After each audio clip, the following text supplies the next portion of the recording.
You coined the phrase silent majority. Right? Where did that come from? It's one of the most famous phrases today. Well, it came out of Richard Nixon's speech in 1969, his famous speech on Vietnam, where we had 500,000 demonstrators surrounding the White House. There were buses all the way around the ellipse in the White House. We had 500,000 demonstrators October 15th and then November 15th again. And I wrote Nixon a memo saying, you know, the presidency of Lyndon Johnson was broken. And there are columnists saying that Richard Nixon, David Boder said Richard Nixon's presidency could be broken right now, just as Lyndon Johnson's was, by these demonstrators. In other words, forcing Nixon to do what he didn't want to do or didn't believe in on Vietnam. And I wrote a memo there, and if I do another book, that's in there.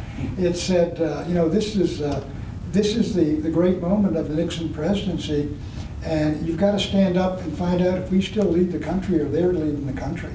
And so Nixon went and wrote it on his own. Nobody helped him with it, a speech on November 3rd. And he said, the demonstrators are here. I've heard them. I've listened to them. We have our policy for peace with honor in Vietnam. And now I'm asking you, the great silent majority of the American people, to stand with me, with our guys in Vietnam, and for peace with honor in Vietnam.